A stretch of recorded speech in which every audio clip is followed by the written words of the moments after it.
running mistakes that are destroying your program. This will happen to all you runners unless you do these 6 things. If you're getting annoyed at the slow progress of your running and your fitness, then just making one of these mistakes that I'm going to talk about in today's video could seriously be holding you back. And how do I know that? Well, it's because I've made every single one of them over the last number of years. And when I stopped doing these things, a lot changed. I need to warn you though, some of them are not going to be easy to hear, but they are the things. I just wish someone had shooken me and screamed in my face so I would have actually paid attention to them. Mistake number 1, blaming the Maffetone method. There I am, again on my couch, spending more time trying to figure out why I'm not improving in my pace and blaming it on another poor run. And that was my first big mistake. Hoping my heart rate is going to be okay today. Okay, that was just plain old silly me, because the problem was with me, not the Maffetone method. It was just blaming the Maffetone method was easier than blaming myself, and the thing is that won't fix anything. When I realized this and took 100% of the responsibility for how I performed, it instantaneously made me focus on what really mattered. Me. And only me, not what other runners were doing or not doing. The realization was the trigger for fixing every other big mistake I was making, starting with not being consistent in my running. So let's go back to January 2021. I didn't even know that I was broken until I went in to go see my physiotherapist, chiropractor. I'm David, AKA the Plant-Powered Runner. And after 17 months and over 4,500 kilometers of heart rate training on the roads and the trails, and running the most I've ever run before, 2020 has taught me a few things, such as how to enjoy running again, what it takes to run 100 miles in a week, and what running an ultramarathon feels like. Now, injuries do happen, and since I'm not Superman, I'm now embracing the funk and listening to my body the only way I know how, through storytelling. Here's to 2021. Over the past year, lots and lots of slow runs adding to my base building mileage. I've been focused on putting in the miles regardless, rather than focusing on the quality and the purpose of the run and not listening to what my body actually needed.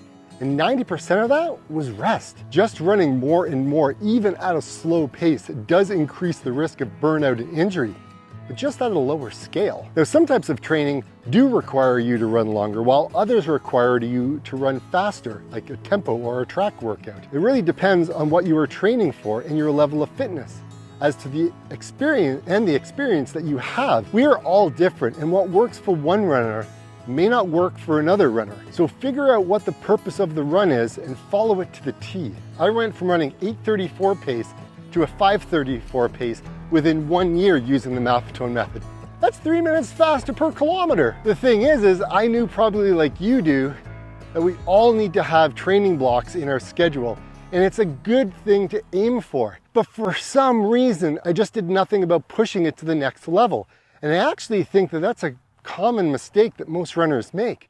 Doing the same thing over and over again, expecting a different result. If you're not improving at the rate you want, or have hit a plateau in your training, then something's got to give, something's got to change. And that might be running hills, it might be adding in some fartleks, but if you're hoping that one day you'll wake up and you'll just be faster, well, what you're counting on is hitting the jackpot. And that can be painful if you haven't bought a ticket. Talking about pain, let's go back to the moment that almost broke me. This actually really kind of hurt. I have to sit down for this one. A few weeks ago, I released a new video, and the video took me a few weeks to make. And when I say a few weeks, I mean every single moment of spare time I had was completely consumed in planning and writing, researching, filming, editing, night after night. I couldn't sleep. It was all I could think about. I was so wired. I'd never been so tired. I think I was more tired than running an ultramarathon. The video was just different than others that I had made it, and I wanted to talk about something different other than the Maffetone method. Look, I'd hit a peak in my training and I was struggling to find a path out. My training felt like I was going nowhere and I was so lost. So when Julie got home, she asked me how the video went, and that's the moment she broke down in tears, because I just told her that nobody had watched the video. My last number of runs had sucked, and she'd just seen how much it had taken out of me and how much it meant. And I was genuinely hurt seeing me cry. It was not my proudest moment. All right, stop being a flippin' baby, Dave, and getting so flippin' upset about YouTube and how your running is not doing it for you. Dave, you just gotta stop it. This is supposed to be fun. All this frustration is getting in the way of you sitting down with a clear head and asking yourself why you didn't do so well, and then what are you gonna do to fix it? And yes, it's not fair. You've gotta let go of the emotion. You gotta learn to love the things that don't go right. You will learn 10 times more from your failures than you will learn when things work out. You should be celebrating right now. That crappy run holding you back is the key to your growth. You just gotta spend the time analyzing and doing the work, getting out for the runs. Running, just like YouTube, is a jigsaw puzzle. You don't just start a puzzle because you wanna make yourself upset and angry. You do it because you want to enjoy the challenge. As soon as I started thinking like this, it just helped me so much. Now, the next mistake I was making was, as some of my channel viewers have noticed, the difference this made when I stopped doing it.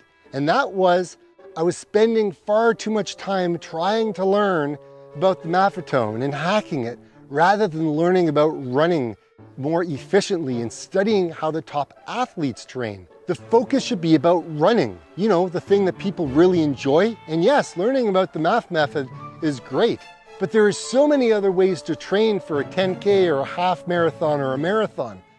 It's really important to remember that the stats are just that. The data doesn't feel anything. Strava can just track data. It can't track the size of a smile you put on your face or someone else's face, the way you make them feel, or the way how you feel, or how you inspire them. The feeling of running is different for everyone. Some feel pain while others ask for more of it. Running is not complicated. You just need a few pointers and out the door you go. However, if you want to set goals, if you want to achieve them, that's a whole new ballgame. But if you focus on things like that, it will start to teach your body the things it really wants to see. I really think you could be out there watching your favorite creators or coaches who use methods that you connect with and study them. Think about how they run, how they train, how they think about running, and then find your why. Some make running look so flippin' easy. Some are running away from something like a bad marriage, or trying to run for something like running to lose weight. But the thing is you might end up back to where you started. At the end of the day, you have to deal with the things one way or another, and putting them off will not solve anything. But it will rise your heart rate. I do know that. I'm gonna give you 4 rapid reasons why you're not improving in your running. You're failing to mix up your running. Yes, running slow is fine, but you gotta change it up. You gotta add some tempos, speed work, things like that, threshold runs. Hatching a reason why you're running. Look, I said this before, running to lose weight, yeah, that's okay, but don't get attached to the outcome, because what happens if it doesn't work out? What happens if you don't lose weight? What happens if you're still have all that weight at the end of the day? Is everything just nothing anymore? I don't know, man. I'm getting eaten alive. Bugs, oh my God. Believe everything everyone is telling you. Look, there's a lot of people who are gonna have an opinion on everything that you do. Just, you gotta see where the source of that information is coming from, and then decide whether or not you should be listening to it or not. So be very careful of that. I'm not a coach. I'm not a running physiologist. I'm not a doctor, not any of those. But I am somebody who has actually gone through what you're going through. Maybe not what everyone's going through, but I've put in my lumps. Like, I've made critical errors over the last number of years, but I'm learning from them. I'm actually adjusting to how I plan on moving forward, how I plan on making the changes. And like I said in last week's video, when I talked about, starting to add some faster runs into my schedule, maybe adding some longer runs in there, because I really do enjoy the longer runs. You have to be able to be adaptable, be able to change when the time comes. And knowing when the time to make that change comes from inside. It comes from how you feel, how you approach and feel about running. And if you're feeling burned out, if you're feeling tired, if you're feeling like you don't want to do the sport that you love to do anymore, and you find yourself taking a few more days off than normal, and that could be a sign that you're hitting a point where change needs to be made to keep it fun, to keep it exciting. And these are things that I had gone through, and I found myself on the other side going, man, I'm not having fun anymore. I'm kind of getting bored. I'm just not seeing results anymore. And just because I've signed up for the one way of training, Maffetone method, that's the way to do it. No, not always. That will work for a period of time. But even Dr. Phil Maffetone has stated, when you train, there is a time to add speed in.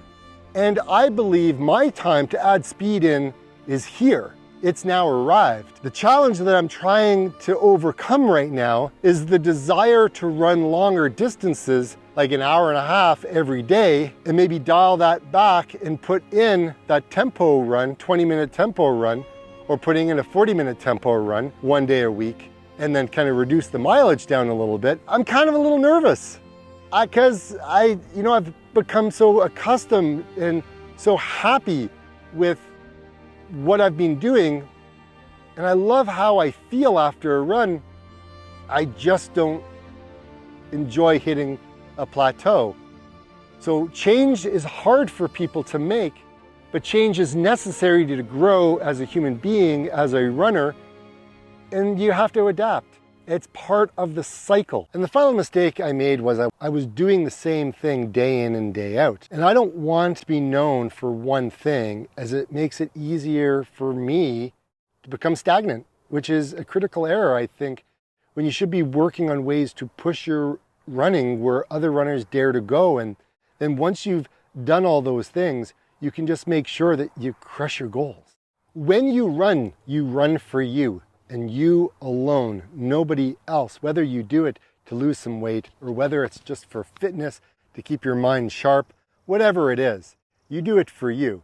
So always remember, if you don't see results, take a look at your training and start to mix things up, because typically when you do, good things start to happen. Now, the one thing I didn't tell you, this is probably one of the biggest mistakes I made, and that was not adjusting what I was eating. I am now. Blueberries are good. If you don't change what you're eating, if you're eating so much carbohydrates and junk food and donuts and processed foods and things like that, you're going to have a hard time seeing good quality results in your running. Quality of the food that you put into the tank, it's just like a car. If you put in good quality premium in a gas tank of a sports car, it's going to perform really well. But if you put unleaded in there, you're probably not going to get the best performance out of it. It's the same thing with our bodies. If we put in junk, we're going to get junk miles out. So it's just a little bonus for you. So if you want to see the 10 hard facts about being a runner, watch this video here because I'm sure you're going to relate. Let me know which one is your favorite. Like I always say, get out and run. See you next Sunday.